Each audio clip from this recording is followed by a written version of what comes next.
ಎಲ್ಲರಿಗೂ ನಮಸ್ಕಾರ ಸ್ನೇಹಿತರೆ. ರಾಶಿ ಚಕ್ರದಲ್ಲಿ ಅತಿ ಹೆಚ್ಚು ಸಹನೆ ಮತ್ತು ಪರಿಶ್ರಮ ಇರುವ ರಾಶಿ ಯಾವುದಾದರೂ ಇದ್ದರೆ ಅದು ಮಕರ ರಾಶಿ ಮಾತ್ರ. ಆದರೆ ಕಳೆದ 7.5 ವರ್ಷಗಳಿಂದ ನೀವು ನಡೆದ ಹಾದಿ ಹೂವಿನ ಹಾಸಿಗೆಯಲ್ಲ, ಅದು ಮುಳ್ಳಿನ ಹಾದಿ. ಕಳೆದ ಕೆಲವು ವರ್ಷಗಳನ್ನೊಮ್ಮೆ ತಿರುಗಿ ನೋಡಿ. ನೀವು ಯಾರಿಗೆ ಒಳ್ಳೆಯದು ಮಾಡಲು ಹೋದರೂ ಅವರೇ ನಿಮಗೆ ವಿಷ ಉಣಿಸಿದರು. ನಿಮ್ಮ ಪ್ರಾಮಾಣಿಕತೆಯನ್ನ ಜನ ದಡ್ಡತನ ಎಂದು ಕರೆದರು. ಕುಟುಂಬಕ್ಕಾಗಿ, ಮಕ್ಕಳಿಗಾಗಿ ಅಥವಾ ಪ್ರೀತಿಸಿದವರಿಗಾಗಿ ನೀವು ನಿಮ್ಮ ಆಸೆಗಳನ್ನು ಹೊಂದಿದ್ದೀರಾ, ತ್ಯಾಗ ಮಾಡಿದ್ದೀರಾ. ಆದರೆ ಫಲ ಸಿಕ್ಕಿದ್ದು ಏನು? ಕೇವಲ ಅವಮಾನ, ಸಾಲ ಮತ್ತು ಒಂಟಿತನ. ನಾನು ಎಷ್ಟೇ ಕಷ್ಟಪಟ್ಟರೂ ದೈವ ನನ್ನ ಕೈ ಹಿಡಿಯಲ್ವಾ ಅಂತ ನೀವು ದೇವರನ್ನೇ ಪ್ರಶ್ನಿಸಿದ ದಿನಗಳಿರಬಹುದು.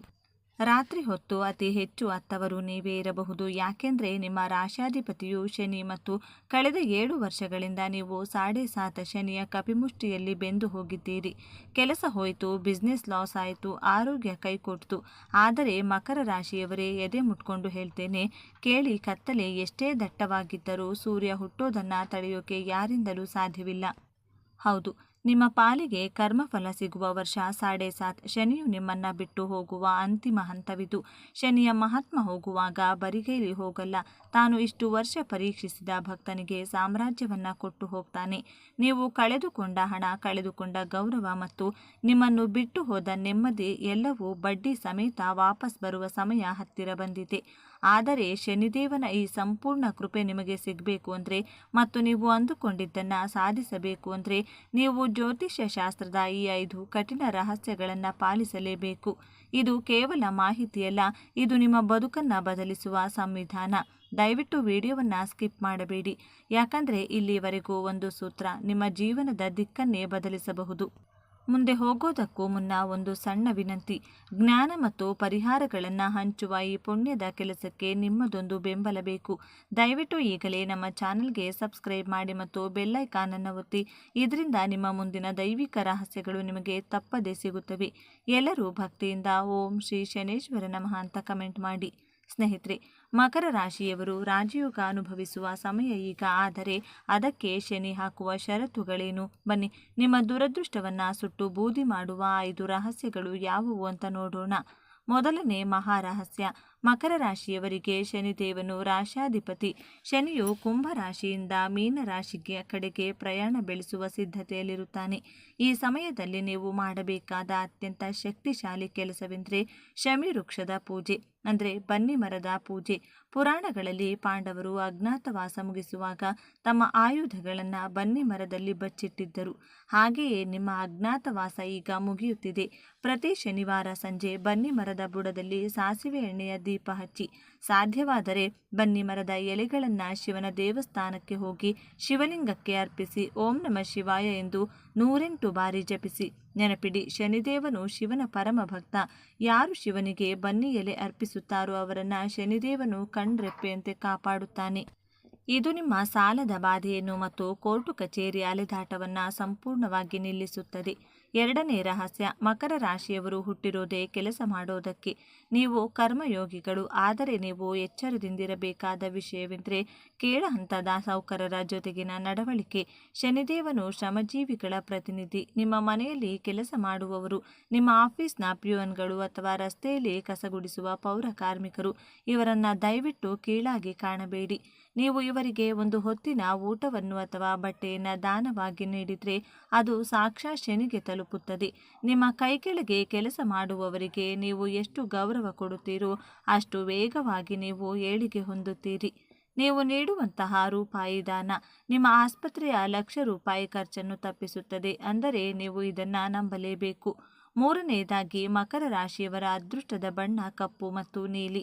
ಆದರೆ ಯಶಸ್ಸಿಗಾಗಿ ನೀವು ಒಂದು ವಿಶೇಷವಾದ ವಸ್ತುವನ್ನು ಮನೆಯಲ್ಲಿಟ್ಟುಕೊಳ್ಳಬೇಕು. ಅದುವೇ ಕಪ್ಪು ಕುದುರೆಯ ಲಾಳ. ಅದನ್ನು ನಿಮ್ಮ ಮನೆಯ ಮುಖ್ಯದ್ವಾರದ ಮೇಲೆಯೂ ಆಕಾರದಲ್ಲಿ ಮೇಲ್ಮುಖವಾಗಿ ನೇತು ಹಾಕಿ. ಇದು ನಿಮ್ಮ ಮನೆಗೆ ಬರುವ ದೃಷ್ಟಿ ದೋಷವನ್ನು ತಡೆದು ನಕಾರಾತ್ಮಕ ಶಕ್ತಿಯನ್ನು ಒಳಗೆ ಬರದಂತೆ ನೋಡಿಕೊಳ್ಳುತ್ತದೆ. ಅಥವಾ ಶನಿವಾರದಂದು ಬಲಗೈ ಮಧ್ಯದ ಬೆರಳಿಗೆ ಕಬ್ಬಿಣದ ಉಂಗುರವನ್ನು ಧರಿಸಿ. ಇದು ನಿಮ್ಮ ಮನಸ್ಸಿನ ಸ್ಥಿರತೆಯನ್ನು ಹೆಚ್ಚಿಸುತ್ತದೆ.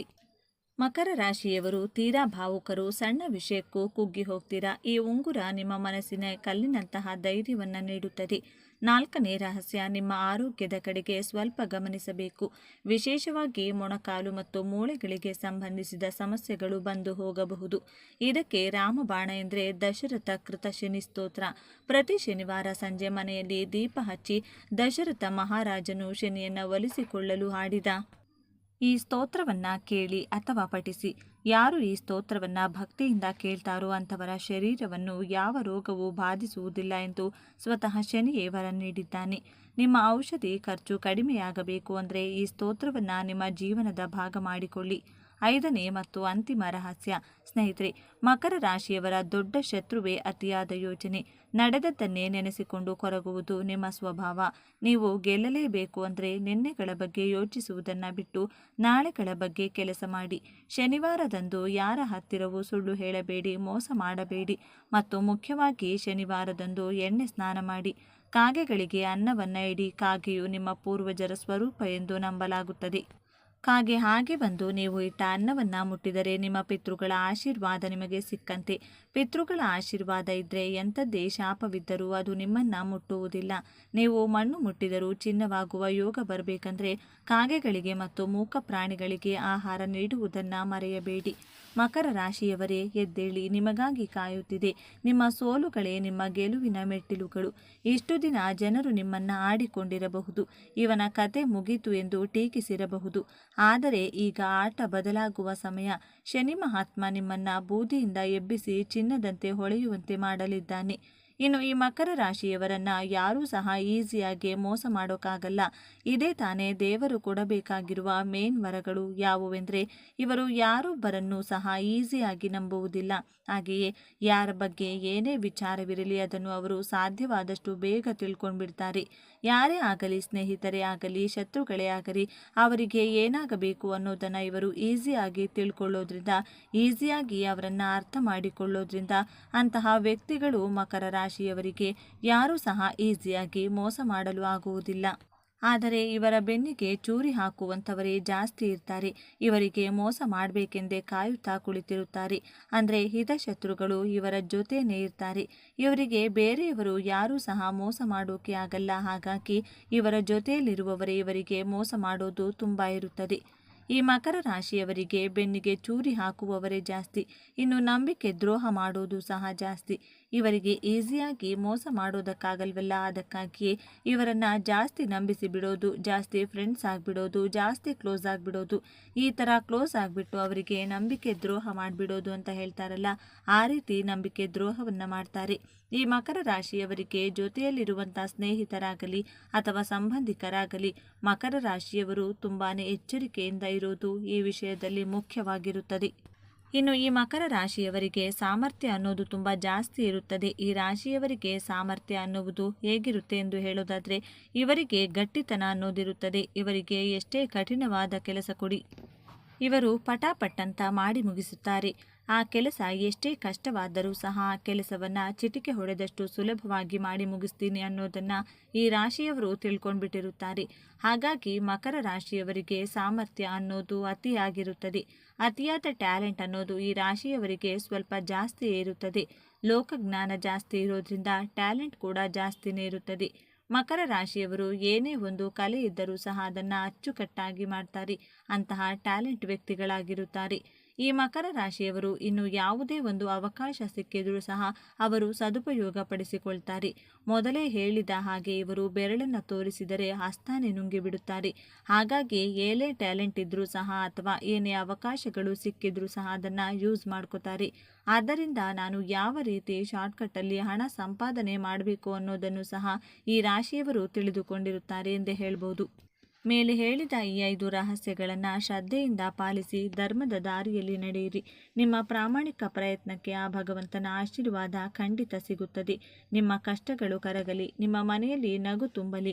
ಇಷ್ಟೆಲ್ಲ ಮಾಹಿತಿ ಕಲೆ ಹಾಕಿ ನಿಮಗಾಗಿ ತಂದಿದ್ದೇನೆ. ಈ ವಿಡಿಯೋದಲ್ಲಿರೋ ಮಾಹಿತಿ ನಿಮಗೆ ಮನಸ್ಸಿಗೆ ನಾಟಿದರೆ ದಯವಿಟ್ಟು ಲೈಕ್ ಮಾಡಿ. ನಿಮ್ಮ ಮಕರ ರಾಶಿಯ ಸ್ನೇಹಿತರಿಗೂ ಕುಟುಂಬದವರಿಗೆ ವಾಟ್ಸಪ್ನಲ್ಲಿ ಶೇರ್ ಮಾಡಿ. ಅವರಿಗೆ ಒಂದು ಹೊಸ ಭರವಸೆಯನ್ನು ನೀಡಿ. ವಿಡಿಯೋ ಮುಗಿಸುವುದಕ್ಕೂ ಮುನ್ನ ನಿಮ್ಮ ಸಂಕಲ್ಪ ಸಿದ್ಧಿಗಾಗಿ ಕಮೆಂಟ್ ಬಾಕ್ಸ್ನಲ್ಲಿ ಎಲ್ಲರೂ ಮರೆಯದೆ ಓಂ ಶನೇಶ್ವರಾಯ ನಮಃ ಅಂತ ಓಂ ನಮಃ ಶಿವಾಯ ಅಂತ ಬರೆಯಿರಿ. ನಿಮ್ಮ ಭಕ್ತಿಯ ಭಗವಂತನಿಗೆ ತಲುಪಲಿ. ಸರ್ವೇ ಜನ ಸುಖಿನೋ ಭವಂತು. ಯಶಸ್ಸಿನ ಶಿಖರವನ್ನೇರಲು ತಮ್ಮದೇ ಆದ ದಾರಿಯನ್ನ ನಿರ್ಮಿಸಿಕೊಳ್ಳುವ, ನೋವನ್ನೆಲ್ಲ ನುಂಗಿಕೊಂಡು ನಗುವ ಬೀರುವ ಶಿಸ್ತಿನ ಸಿಪಾಯಿಯಂತೆ ಕಾಣುವ, ಆದರೆ ಹೃದಯದಲ್ಲಿ ಪ್ರೀತಿಯ ಮಹಾಸಾಗರವನ್ನೇ ಬಚ್ಚಿಟ್ಟುಕೊಂಡಿರುವ ವ್ಯಕ್ತಿಗಳೇ ಮಕರ ರಾಶಿಯವರು. ಜ್ಯೋತಿಷ್ಯ ಚಕ್ರದ 10ನೇ ರಾಶಿ ಮಕರ ರಾಶಿ. ಕರ್ಮಕಾರಕನಾದ ಶನಿದೇವನ ಆಡಳಿತಕ್ಕೆ ಒಳಪಟ್ಟಿರುವ ಈ ಗಂಭೀರ ಮುಖವಾಡದೊಳಗೆ ಅದೆಷ್ಟು ರಹಸ್ಯಗಳಿವೆ, ಅದೆಷ್ಟು ಗುಪ್ತ ಸತ್ಯಗಳಿವೆ. ನೀವು ಮಕರ ರಾಶಿಯವರಾಗಿದ್ದರೆ ತಪ್ಪದೆ ಪೂರ್ತಿ ವಿಡಿಯೋ ನೋಡಿ. ನಿಮ್ಮ ಜೀವನದ ಕೆಲವು ತಪ್ಪುಗಳನ್ನು ತಿಳಿದುಕೊಂಡು ಮುನ್ನಡೆಯುವ ಸಮಯವಿದು. ಅದಕ್ಕಿಂತ ಮೊದಲು ಜೈ ಶನಿದೇವ ಎಂದು ಕಮೆಂಟ್ ಮಾಡಿ.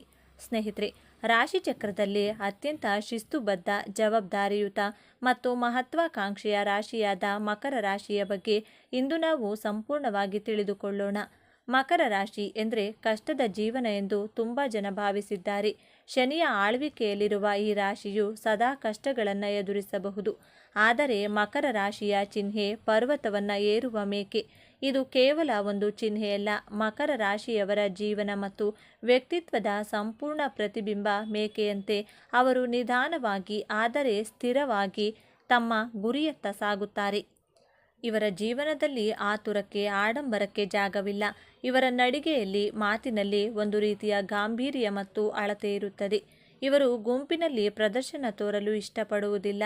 ಬದಲಾಗಿ ತೆರೆಮರೆಯಲ್ಲಿ ನಿಂತು ಎಲ್ಲವನ್ನ ನಿಯಂತ್ರಿಸಲು ಮತ್ತು ಕಾರ್ಯರೂಪಕ್ಕೆ ತರಲು ಬಯಸುತ್ತಾರೆ. ಅವರಲ್ಲಿರುವ ಸಹನೆ, ಶಿಸ್ತು ಮತ್ತು ಕಠಿಣ ಪರಿಶ್ರಮವೇ ಅವರನ್ನು ಯಶಸ್ಸಿನ ಉತ್ತುಂಗಕ್ಕೆ ಕೊಂಡೊಯ್ಯುತ್ತದೆ. ಈ ರಾಶಿಯ ಅಧಿಪತಿ ಶನಿದೇವ. ಶನಿಯು ಕರ್ಮ, ಶಿಸ್ತು, ನ್ಯಾಯ, ಜವಾಬ್ದಾರಿ ಮತ್ತು ವೈರಾಗ್ಯದ ಕಾರಕ. ಹಾಗಾಗಿಯೇ ಮಕರ ರಾಶಿಯವರಿಗೆ ಹುಟ್ಟಿನಿಂದಲೇ ಜವಾಬ್ದಾರಿಯ ಅರಿವು, ಕೆಲಸದ ಮೇಲೆ ಶ್ರದ್ಧೆ ಮತ್ತು ವಾಸ್ತವಿಕ ದೃಷ್ಟಿಕೋನ ರಕ್ತದಲ್ಲಿಯೇ ಬಂದಿರುತ್ತದೆ. ಇವರು ಸುಮ್ಮನೆ ಹಗಲುಗನಸು ಕಾಣುವುದಿಲ್ಲ. ತಾವು ಕಂಡ ಕನಸನ್ನು ನನಸು ಮಾಡಲು ಬೇಕಾದ ಯೋಜನೆಯನ್ನು ರೂಪಿಸುವುದರಲ್ಲಿ ನಿಸ್ಸೀಮರು. ಮೇಲ್ನೋಟಕ್ಕೆ ಇವರು ಬಹಳ ಗಂಭೀರ ಸ್ವಭಾವದವರು, ನೀರಸ ವ್ಯಕ್ತಿಗಳು ಮತ್ತು ಹಣದ ಹಿಂದೆ ಮಾತ್ರ ಹೋಗುವವರು ಎಂದು ಕಾಣಿಸಬಹುದು. ಅವರು ಯಾವಾಗಲೂ ಕೆಲಸ ಮತ್ತು ಜವಾಬ್ದಾರಿಗಳ ಬಗ್ಗೆ ಮಾತನಾಡ್ತಾರೆ. ಆದರೆ ಇದು ಅವರ ದೌರ್ಬಲ್ಯವಲ್ಲ, ಅದು ಅವರ ಜೀವನದ ಗುರಿಯ ಸ್ಪಷ್ಟತೆ. ಅವರ ಮನಸ್ಸಿನಲ್ಲಿ ಸದಾ ಮುಂದಿನ ಹಂತದ ಯೋಜನೆಗಳೇ ಇರುತ್ತವೆ. ಚಿಕ್ಕ ಪುಟ್ಟ ಭಾವನಾತ್ಮಕ ವಿಷಯಗಳಿಗೆ ವಿನಾಕಾರಣ ಹರಟೆಗೆ ಇವರು ಹೆಚ್ಚು ಬೆಲೆ ಕೊಡುವುದಿಲ್ಲ. ಸಮಾಜದಲ್ಲಿ ಒಂದು ಗೌರವಾನ್ವಿತ ಸ್ಥಾನ, ಆರ್ಥಿಕ ಭದ್ರತೆ ಮತ್ತು ತಮ್ಮ ಕರ್ತವ್ಯವನ್ನು ಸರಿಯಾಗಿ ನಿಭಾಯಿಸುವುದೇ ಇವರ ಜೀವನದ ಪರಮ ಗುರಿ. ಸಾಮಾನ್ಯವಾಗಿ ಎಲ್ಲರೂ ಅಂದುಕೊಳ್ಳೋದು ಮಕರ ರಾಶಿಯವರು ಕೇವಲ ಕೆಲಸ, ಹಣ ಮತ್ತು ಅಧಿಕಾರವನ್ನು ಬಯಸುತ್ತಾರೆ. ಅವರಿಗೆ ಪ್ರೀತಿ, ಪ್ರೇಮ, ಭಾವನೆಗಳಿಗೆ ಬೆಲೆ ಇಲ್ಲ ಎಂದು. ಆದರೆ ಇಲ್ಲಿದೆ ನೋಡಿ ಮೊದಲ ತಿರುವು. ಮಕರ ರಾಶಿಯವರು ಅತ್ಯಂತ ಆಳವಾದ ಪ್ರೀತಿಯನ್ನ ಮತ್ತು ಕಾಳಜಿಯನ್ನ ಹೊಂದಿರುವ ವ್ಯಕ್ತಿಗಳು. ಹೌದು, ನೀವು ಕೇಳಿದ್ದು ಸರಿ. ತಮ್ಮ ಗಂಭೀರ ಮತ್ತು ಕಠಿಣ ಮುಖವಾಡದ ಹಿಂದೆ ಅವರು ತಮ್ಮ ಕುಟುಂಬ ಮತ್ತು ಪ್ರೀತಿ ಪಾತ್ರರ ಬಗ್ಗೆ ಅಪಾರವಾದ ವಾತ್ಸಲ್ಯವನ್ನ ಬಚ್ಚಿಟ್ಟುಕೊಂಡಿರುತ್ತಾರೆ. ಇವರು ತಮ್ಮ ಪ್ರೀತಿಯನ್ನ ಸಿಂಹರಾಶಿಯವರಂತೆ ಆಡಂಬರದಿಂದ ತೋರಿಸಿಕೊಳ್ಳುವುದಿಲ್ಲ. ಬದಲಾಗಿ ತಮ್ಮವರ ಭವಿಷ್ಯವನ್ನ ಭದ್ರಪಡಿಸುವ ಮೂಲಕ, ಅವರಿಗೆ ಬೇಕಾದ ಎಲ್ಲ ಸೌಕರ್ಯಗಳನ್ನು ಒದಗಿಸುವ ಮೂಲಕ ಮತ್ತು ಕಷ್ಟ ಕಾಲದಲ್ಲಿ ಬಂಡೆಯಂತೆ ಅವರ ಜೊತೆ ನಿಲ್ಲುವ ಮೂಲಕ ತಮ್ಮ ಪ್ರೀತಿಯನ್ನು ವ್ಯಕ್ತಪಡಿಸುತ್ತಾರೆ. ಇವರ ಪ್ರೀತಿ ಮಾತಿಗಿಂತ ಕೃತಿಯಲ್ಲಿ ವ್ಯಕ್ತವಾಗುತ್ತದೆ.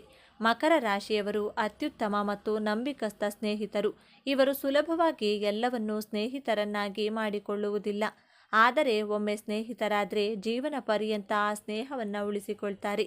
ತಮ್ಮ ಸ್ನೇಹಿತರಿಗೆ ಪ್ರಾಯೋಗಿಕ ಸಲಹೆಗಳನ್ನು ನೀಡೋದ್ರಲ್ಲಿ ಮತ್ತು ಕಷ್ಟದ ಸಮಯದಲ್ಲಿ ದಾರಿ ತೋರಿಸೋದ್ರಲ್ಲಿ ಇವರು ಎತ್ತಿದ ಕೈ. ಪ್ರೀತಿಯನ್ನು ತೋರಿಸುವ ವಿಷಯದಲ್ಲಿ ಇವರು ವಾಸ್ತವವಾದಿಗಳು. ತಮ್ಮ ಸಂಗಾತಿಗೆ ಚಂದ್ರ ತಾರೆಗಳನ್ನು ತಂದುಕೊಡುವ ಸುಳ್ಳು ಭರವಸೆ ನೀಡುವುದಿಲ್ಲ. ಬದಲಾಗಿ ಒಂದು ಸುರಕ್ಷಿತ ಮತ್ತು ಸುಭದ್ರವಾದ ಜೀವನವನ್ನು ನೀಡುವ ಭರವಸೆಯನ್ನು ನೀಡುತ್ತಾರೆ ಮತ್ತು ಅದನ್ನು ಈಡೇರಿಸುತ್ತಾರೆ. ಇವರಿಗೆ ಬದ್ಧತೆ ಎಂದರೆ ಪವಿತ್ರವಾದದ್ದು. ವೃತ್ತಿ ಜೀವನಕ್ಕೆ ಬಂದರೆ ಮಕರ ರಾಶಿಯವರು ಹುಟ್ಟು ನಿರ್ವಾಹಕರು. ಇವರು ಅತ್ಯುತ್ತಮವಾದ ಯೋಜನಾ ಕೌಶಲ್ಯವನ್ನು ಹೊಂದಿರುತ್ತಾರೆ. ಆಡಳಿತ ನಿರ್ವಹಣೆ, ಹಣಕಾಸು, ಕಾನೂನು, ರಾಜಕೀಯ, ನಿರ್ಮಾಣ ಮತ್ತು ಯಾವುದೇ ರೀತಿಯ ವ್ಯವಸ್ಥಿತವಾದ ಕೆಲಸಗಳಲ್ಲಿ ಇವರು ಉನ್ನತ ಸ್ಥಾನವನ್ನು ತಲುಪುತ್ತಾರೆ. ಶಿಸ್ತು ಮತ್ತು ಸಮಯ ಪ್ರಜ್ಞೆ ಇವರ ಯಶಸ್ಸಿನ ಮೂಲಮಂತ್ರ. ಹಣಕಾಸಿನ ವಿಚಾರದಲ್ಲಿ ಇವರು ಬಹಳ ಜಾಗರೂಕರು ಮತ್ತು ಶಿಸ್ತಿನಿಂದ ಇರುತ್ತಾರೆ. ಇವರು ದುಂದುವೆಚ್ಚ ಮಾಡುವುದನ್ನು ದ್ವೇಷಿಸುತ್ತಾರೆ. ಪ್ರತಿಯೊಂದು ರೂಪಾಯಿಯ ಮೌಲ್ಯವನ್ನು ಇವರು ಅರಿತಿರುತ್ತಾರೆ. ಉಳಿತಾಯ, ಹೂಡಿಕೆ ಮತ್ತು ಸಂಪತ್ತಿನ ನಿರ್ಮಾಣದಲ್ಲಿ ಇವರು ನಿಪುಣರು. ಐಷಾರಾಮಿ ಜೀವನಕ್ಕಿಂತ ಭದ್ರವಾದ ಭವಿಷ್ಯಕ್ಕೆ ಇವರು ಹೆಚ್ಚು ಮಹತ್ವ ನೀಡುತ್ತಾರೆ. ಪ್ರೀತಿಯ ವಿಷಯದಲ್ಲಿ ಮಕರ ರಾಶಿಯವರದ್ದು ಸ್ಥಿರವಾದ ದಾರಿ. ಇವರು ಸುಲಭವಾಗಿ ಪ್ರೀತಿಯಲ್ಲಿ ಬೀಳುವುದಿಲ್ಲ, ಆದರೆ ಒಮ್ಮೆ ಬಿದ್ದರೆ ಆ ಸಂಬಂಧಕ್ಕೆ ಸಂಪೂರ್ಣವಾಗಿ ಬದ್ಧರಾಗಿರುತ್ತಾರೆ. ಇವರ ಪ್ರೀತಿ ಶಾಂತ ನದಿಯಂತೆ ಆಳ ಮತ್ತು ಗಂಭೀರ. ಆದರೆ ಇಲ್ಲಿದೆ ನೋಡಿ ಎರಡನೇ ತಿರುವು. ಇವರ ಕೆಲಸವೇ ಜೀವನ ಎನ್ನುವ ಸ್ವಭಾವ ಮತ್ತು ಭಾವನೆಗಳನ್ನು ವ್ಯಕ್ತಪಡಿಸಲು ಹಿಂಜರಿಯುವುದು ಕೆಲವೊಮ್ಮೆ ಸಂಬಂಧಗಳಲ್ಲಿ ಅಂತರವನ್ನು ಮೂಡಿಸಬಹುದು. ಇವರು ಯಾವಾಗಲೂ ತಮ್ಮ ಸಂಗಾತಿಯಿಂದ ಜವಾಬ್ದಾರಿಯುತ ನಡವಳಿಕೆಯನ್ನು ನಿರೀಕ್ಷಿಸುತ್ತಾರೆ. ಸಂಗಾತಿ ತಮ್ಮನ್ನು ಅರ್ಥ ಮಾಡಿಕೊಳ್ಬೇಕು ಎಂದು ಬಯಸುತ್ತಾರೆಯೇ ಹೊರತು ತಾವೇನು ಬಯಸುತ್ತೇವೆ ಎಂಬುದನ್ನು ನೇರವಾಗಿ ಹೇಳೋದಿಲ್ಲ. ಇವರ ಮೊಂಡುತನ ಮತ್ತು ಕೆಲವೊಮ್ಮೆ ನಿರಾಶಾವಾದಿ ಧೋರಣೆ ಸಂಗಾತಿಗೆ ಬೇಸರ ತರಿಸಬಹುದು ಮತ್ತು ತಮ್ಮ ಕೆಲಸದ ಒತ್ತಡವನ್ನು ಬದಿಗಿಟ್ಟು ಸಂಗಾತಿಯ ಭಾವನೆಗಳಿಗೆ ಸಮಯ ನೀಡುವ ಗುಣವನ್ನು ಬೆಳೆಸಿಕೊಂಡ್ರೆ ಇವರ ಪ್ರೇಮ ಜೀವನವು ಸುಭದ್ರವಾಗಿರುತ್ತದೆ. ಮಕರ ರಾಶಿಯವರಿಗೆ ದೌರ್ಬಲ್ಯಗಳೇ ಇರುವುದಿಲ್ಲವೇ ಎಂದು ನೋಡೋದಾದರೆ ಖಂಡಿತ ಇದೆ. ವಾಸ್ತವವಾಗಿ ಇವರ ದೊಡ್ಡ ಶಕ್ತಿಯೇ ಕೆಲವೊಮ್ಮೆ ಇವರ ದೊಡ್ಡ ದೌರ್ಬಲ್ಯವಾಗುತ್ತದೆ. ಅತಿಯಾದ ಮೊಂಡುತನ, ತಾವು ನಂಬಿದ್ದೇ ಸರಿ, ತಾವು ಹಿಡಿಯ ದಾರಿಯೇ ಸರಿ ಎಂದು ವಾದಿಸುತ್ತಾರೆ. ಬದಲಾವಣೆಗೆ ಹೊಂದಿಕೊಳ್ಳುವುದು ಇವರಿಗೆ ಕಷ್ಟ. ನಿರಾಶಾವಾದ, ಎಲ್ಲ ವಿಷಯಗಳಲ್ಲೂ ಕೆಟ್ಟದ್ದನ್ನೇ ಮೊದಲು ಯೋಚಿಸುವ ಸ್ವಭಾವ ಇವರದ್ದು. ಇದರಿಂದಾಗಿ ಒಳ್ಳೆಯ ಅವಕಾಶಗಳನ್ನು ಕಳೆದುಕೊಳ್ಳುವ ಸಾಧ್ಯತೆ ಇರುತ್ತದೆ. ಕ್ಷಮಿಸದಿರುವುದು, ತಮಗೆ ಯಾರಾದರೂ ದ್ರೋಹ ಮಾಡಿದರೆ ಅದನ್ನು ಇವರು ಸುಲಭವಾಗಿ ಮರೆಯುವುದಿಲ್ಲ ಮತ್ತು ಕ್ಷಮಿಸುವುದಿಲ್ಲ. ಭಾವನೆಗಳನ್ನು ವ್ಯಕ್ತಪಡಿಸದಿರುವುದು, ತಮ್ಮ ನೋವು, ಪ್ರೀತಿ ಯಾವುದನ್ನು ಹೊರಗೆ ತೋರಿಸಿಕೊಳ್ಳುವುದಿಲ್ಲ. ಇದರಿಂದಾಗಿ ಇವರನ್ನು ಅರ್ಥ ಮಾಡಿಕೊಳ್ಳುವುದು ಕಷ್ಟವಾಗುತ್ತದೆ. ಮಕರ ರಾಶಿಯವರು ಸಾಮಾನ್ಯವಾಗಿ ಶಿಸ್ತಿನ ಜೀವನ ಶೈಲಿಯಿಂದ ಉತ್ತಮ ಆರೋಗ್ಯವನ್ನು ಹೊಂದಿರುತ್ತಾರೆ. ಆದರೆ ಇವರಿಗೆ ಮುಖ್ಯವಾಗಿ ಕಾಡುವ ಸಮಸ್ಯೆಗಳು ಮೂಳೆ, ಹಲ್ಲು, ಮೊಣಕಾಲು ಮತ್ತು ಚರ್ಮಕ್ಕೆ ಸಂಬಂಧಿಸಿದ್ದು. ಶನಿಯು ದೇಹದ ಚೌಕಟ್ಟಾದ ಮೂಳೆಗಳನ್ನು ಪ್ರತಿನಿಧಿಸುತ್ತಾನೆ. ಅತಿಯಾದ ಕೆಲಸದ ಒತ್ತಡ ಮತ್ತು ಮಾನಸಿಕ ಚಿಂತೆ ಇವರ ಕೀಲುಗಳ ಮೇಲೆ, ವಿಶೇಷವಾಗಿ ಮೊಣಕಾಲಿನ ಮೇಲೆ ಪರಿಣಾಮ ಬೀರಬಹುದು. ಇವರು ತಮ್ಮ ಆಹಾರದಲ್ಲಿ ಕ್ಯಾಲ್ಸಿಯಂಯುಕ್ತ ಪದಾರ್ಥಗಳನ್ನು ಸೇವಿಸುವುದು ಮತ್ತು ನಿಯಮಿತವಾಗಿ ವ್ಯಾಯಾಮ ಮಾಡುವುದು ಅತ್ಯಗತ್ಯ. ಬನ್ನಿ ಈಗ ಮಕರ ರಾಶಿಯವರ ಜೀವನದ ಅಂತಿಮ ಮತ್ತು ಅತ್ಯಂತ ದೊಡ್ಡ ತಿರುವಿನ ಬಗ್ಗೆ ಮಾತನಾಡೋಣ. ಶನಿಯ ಆಳ್ವಿಕೆಯಲ್ಲಿರುವ ಇವರು ಜೀವನವನ್ನು ಒಂದು ಕರ್ತವ್ಯ ಮತ್ತು ಜವಾಬ್ದಾರಿ ಎಂದು ಭಾವಿಸುತ್ತಾರೆ. ಆದರೆ ಜೀವನವು ಇವರಿಗೆ ಒಂದು ಪ್ರಮುಖ ಪಾಠವನ್ನು ಕಲಿಸಲು ಬಯಸುತ್ತದೆ. ಅದುವೇ ಸಮತೋಲನ. ಇವರ ಜೀವನದ ದೊಡ್ಡ ಸವಾಲೇ ತಮ್ಮ ವೃತ್ತಿ ಮತ್ತು ವೈಯಕ್ತಿಕ ಜೀವನದ ನಡುವೆ ಸಮತೋಲನವನ್ನು ಕಂಡುಕೊಳ್ಳೋದು. ಇವರ ಜೀವನದ ಹೋರಾಟ ಹಣ ಸಂಪಾದಿಸುವುದರಲ್ಲಾಗಲಿ ಉನ್ನತ ಸ್ಥಾನದಲ್ಲಿ ಇರುವವರಾಗಲಿ ಇರುವುದಿಲ್ಲ.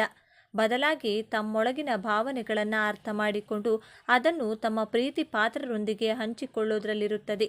ಯಾವಾಗ ಇವರು ಯಶಸ್ಸಿನ ಜೊತೆ ಜೀವನದ ಸಣ್ಣ ಪುಟ್ಟ ಸಂತೋಷಗಳನ್ನು ಆನಂದಿಸಲು ಕಳೆಯುತ್ತಾರೋ, ಯಾವಾಗ ತಮ್ಮ ಕಠಿಣ ಮುಖವಾಡಗಳನ್ನು ಕಳಚಿಟ್ಟು ಮನಬಿಚ್ಚಿ ನಗುತ್ತಾರೋ, ಆಗಲೇ ಇವರ ಜೀವನ ಪರಿಪೂರ್ಣವಾಗುತ್ತದೆ. ನಿಜವಾದ ಯಶಸ್ಸೆಂದರೆ ಕೇವಲ ಗುರಿ ತಲುಪುವುದಲ್ಲ, ಆ ಪಯಣವನ್ನು ಆನಂದಿಸುವುದು ಎಂಬುದನ್ನು ಅರಿತಾಗ ಇವರು ಜಗತ್ತಿನಲ್ಲಿ ನಿಜವಾದ ಸಂತೋಷವನ್ನು ಕಾಣುತ್ತಾರೆ. ಮಕರ ರಾಶಿಯವರು ತಮ್ಮ ಜೀವನವನ್ನು ಇನ್ನಷ್ಟು ಉತ್ತಮಪಡಿಸಿಕೊಳ್ಳಲು ಕೆಲವು ಸಲಹೆಗಳು ಈಗಿವೆ. ಹೊಂದಿಕೊಳ್ಳುವುದನ್ನು ಕಲಿಯಿರಿ. ಯಾವಾಗಲೂ ನಿಮ್ಮ ದಾರಿಯೇ ಸರಿ ಎಂದು ಭಾವಿಸಬೇಡಿ. ಇತರರ ಸಲಹೆಗಳಿಗೂ ಕಿವಿಗೊಡಿ. ಭಾವನೆಗಳನ್ನು ಹಂಚಿಕೊಳ್ಳಿ. ನಿಮ್ಮ ನೋವು ನಲಿವುಗಳನ್ನು ನಿಮ್ಮ ಸಂಗಾತಿ ಮತ್ತು ಸ್ನೇಹಿತರೊಂದಿಗೆ ಹಂಚಿಕೊಳ್ಳಿ. ಅದು ನಿಮ್ಮ ಮನಸ್ಸನ್ನು ಹಗುರಗೊಳಿಸುತ್ತದೆ. ವಿಶ್ರಾಂತಿ ತೆಗೆದುಕೊಳ್ಳಿ. ಕೆಲಸದ ಮಧ್ಯೆ ವಿರಾಮ ತೆಗೆದುಕೊಳ್ಳಿ. ಕುಟುಂಬದವರೊಂದಿಗೆ ಸಮಯವನ್ನು ಕಳೆಯಿರಿ. ಶನಿದೇವನ ಆರಾಧನೆ. ಪ್ರತಿ ಶನಿವಾರ ಶನಿದೇವನ 7ನೇ ದೀಪವನ್ನು ಹಚ್ಚಿಡುವುದು ಮತ್ತು ಎಳ್ಳಿನ ದೀಪವನ್ನು ಹಚ್ಚುವುದರಿಂದ ಮತ್ತು ಓಂ ಶನೇಶ್ವರಾಯ ನಮಃ ನಮಗೆ ಮಂತ್ರವನ್ನು ಪಠಿಸುವುದರಿಂದ ಮನಸ್ಸಿಗೆ ಸ್ಥಿರತೆ ಮತ್ತು ಧನಾತ್ಮಕ ಶಕ್ತಿ ಲಭಿಸುತ್ತದೆ. ಹಾಗಾದರೆ ಮಕರ ರಾಶಿ ಎಂದರೆ ಕೇವಲ ಕೆಲಸ, ಶಿಸ್ತು, ಮೊಂಡುತನ ಅಲ್ಲ. ಅವರೊಳಗೆ ಒಂದು ಬಂಡೆಯಂತಹ ಸ್ಥಿರವಾದ ಪ್ರೀತಿ ಇದೆ. ಜವಾಬ್ದಾರಿಯನ್ನು ಹೊರುವ ಅದ್ಭುತ ಶಕ್ತಿ ಇದೆ ಮತ್ತು ಎಲ್ಲಕ್ಕಿಂತ ಹೆಚ್ಚಾಗಿ ಶೂನ್ಯದಿಂದ ಶಿಖರಕ್ಕೇರುವ ಅಸಾಧಾರಣ ಛಲವಿದೆ. ಮೇಲ್ನೋಟಕ್ಕೆ ಕಲ್ಲು ಬಂಡೆಯಂತೆ ಕಠಿಣವಾಗಿ ಕಂಡರೂ ಅವರು ತಮ್ಮ ಪ್ರೀತಿ ಪಾತ್ರರಿಗೆ ಆಶ್ರಯ ನೀಡುವ ದೊಡ್ಡ ಪರ್ವತ. ಮುಂದಿನ ಬಾರಿ ನೀವು ಯಾವುದೇ ಮಕರ ರಾಶಿಯವರನ್ನು ಭೇಟಿಯಾದಾಗ ಅವರ ಗಂಭೀರತೆಯ ಹಿಂದಿರುವ ಆ ಕಾಳಜಿಯುಳ್ಳ ಹೃದಯವನ್ನು ಅರ್ಥ ಮಾಡಿಕೊಳ್ಳಲು ಪ್ರಯತ್ನಿಸಿ. ಇದೇ ತರಹದ ಜ್ಯೋತಿಷ್ಯಕ್ಕೆ ಸಂಬಂಧಪಟ್ಟಂಥ ವಿಡಿಯೋಗಳನ್ನು ನೋಡಲು ನಮ್ಮ ಚಾನಲ್ಗೆ ಸಬ್ಸ್ಕ್ರೈಬ್ ಆಗಿ, ವಿಡಿಯೋ ಲೈಕ್ ಮಾಡಿ, ಶೇರ್ ಮಾಡಿ. ಧನ್ಯವಾದಗಳು.